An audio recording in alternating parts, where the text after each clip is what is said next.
আল্লাহর নবী মুহাম্মদুর রাসূলুল্লাহ সাল্লাল্লাহু আলাইহি ওয়াসাল্লাম বলেন দুনিয়ার আমার তোমার যদি একটা নাচ করে ওই নাচের দাম কত জানো ভাই বান্দা একটা নাচ করবে বান্দা যখন একটা নাচ করবে আল্লাহ তাআলা একটা নাচের বদলে কত বান্দা আমাদের নামে 10টা নেকি লিখিয়ে দিবে কিন্তু বান্দা যখন গুনাহ করে আল্লাহ ফের বলবে তুমি গুনাহটা লেখা বানা বান্দা যখন দ্বিতীয়বার গুনাহ করবে আল্লাহ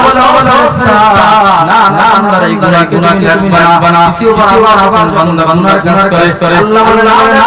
না আর তুমি করতে বান্দা যখন গুনাহ করিয়া ফেলায় আবার বান্দা একটা কাজ করবে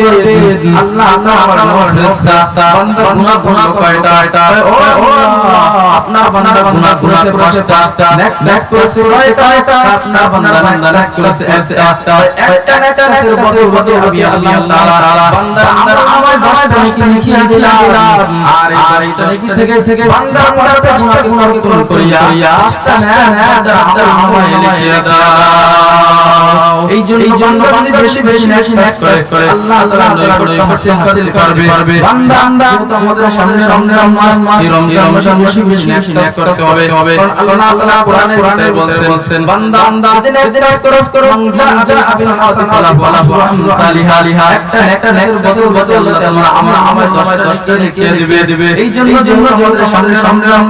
আমরা বেশি করব বেশি রসুলের উপর ধরব বেশি আমরা করব আল্লাহ মুহাম্মদুর রাসূলুল্লাহ সাল্লাল্লাহু আলাইহি ওয়াসাল্লাম বলেন এই রমজান মাসে একবার করার জন্য নাচ করার জন্য পন্থা আল্লাহ আমাদের উপরে জারি দিয়েছেন এই জন্য আমাদের সামনে রমজান মাসে আমরা পরিস্থিতি গ্রহণ করব যে সমস্ত মাসাইল আমাদের যারা জেনে তারপর আমরা করব যাতে আমাদের রোজা সহি হবে আল্লাহর দরজায় পারে তো যাই হোক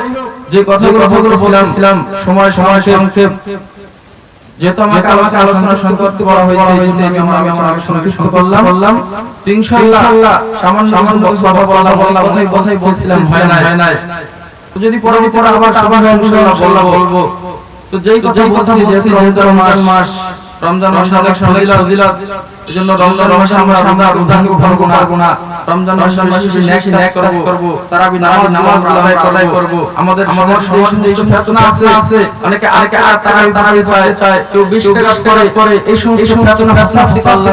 আমাদের দূর করুক